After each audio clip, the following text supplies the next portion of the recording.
Eh,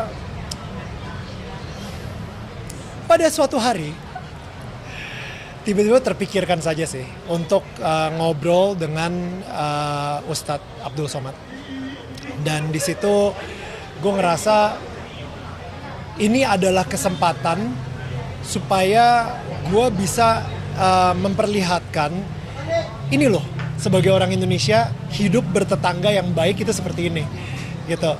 Jadi gue mengundang Ustadz Abdul Somad ke channel YouTube Daniel Tetangga Kamu, dan gue bersyukur banget beliau bisa ada waktu kebetulan dari Riau ke Jakarta selama 3 hari, dan di situ kita ngobrol dan terjadilah pembicaraan kita, perbincangan kita, semuanya kita obrolin di channel YouTube Daniel Mananta Network di Daniel Tetangga Kamu gitu. Tapi sempet nggak sih lu berpikirnya, wah ini nanti ntar ada apa-apa nih kalau gua bakar rame gitu? Sempet nggak sih Nil?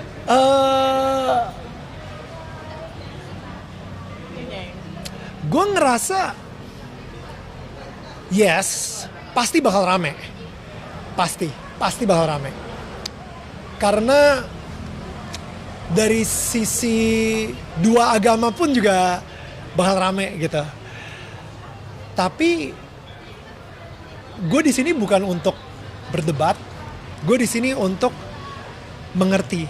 Gue pengen ngobrol, lebih mengenal beliau sebagai seorang manusia juga gitu. Gue di sini bukan untuk berdebat, tapi gue benar-benar pengen mengerti perspektif dari beliau aja.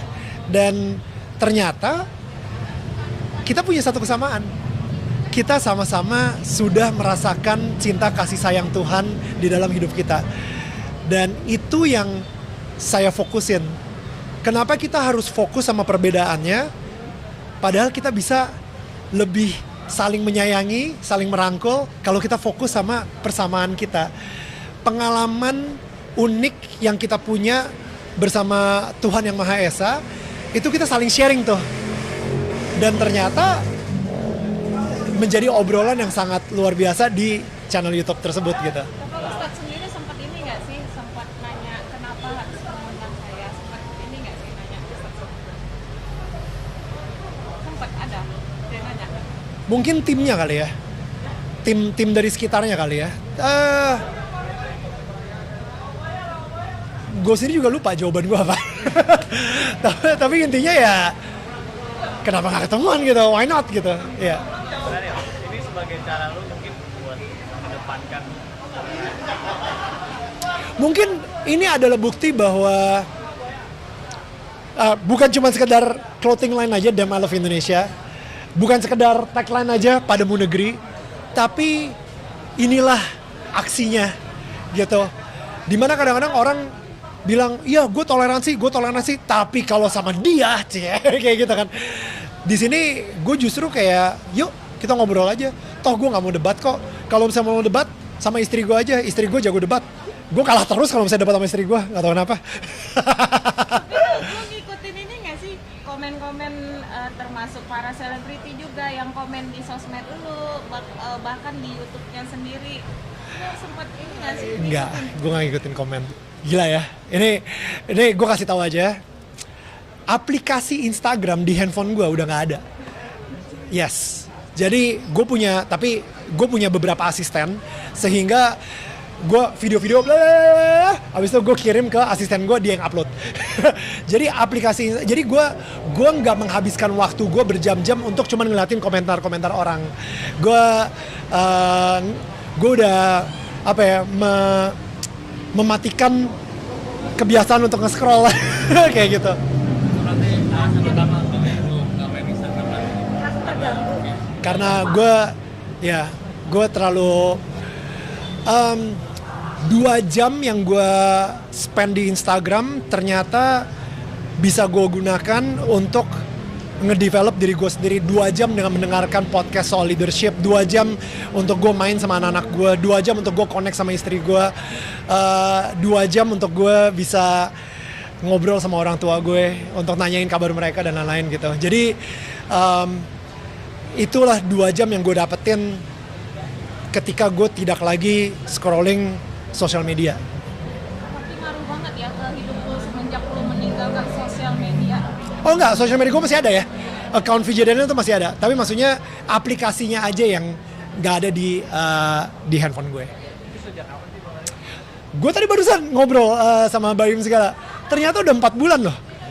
Gila, gue juga kaget. Orang-orang biasanya bilang kayak, oh gue puasa nih Instagram sebulan. Gak tau ternyata gue udah 4 bulan dan itu I'm okay. Jadi kalau misalnya gue mau ke Instagram gue masukin ke handphone gue www.instagram.com/VJDaniel. Gue ngecek, gue login dulu. Habis itu gue baru ngecek DM-nya, gue baru ngecek scroll. Jadi maksud gue untuk gue masuk ke Instagram itu niat banget gitu. Jadi nggak dengan otak gue lagi bengong mana, tiba-tiba gue scroll Instagram kayak gitu. Apa sih yang lu petik dari kemarin sama Was. lu sendiri apa sih Mil? Bahwa ternyata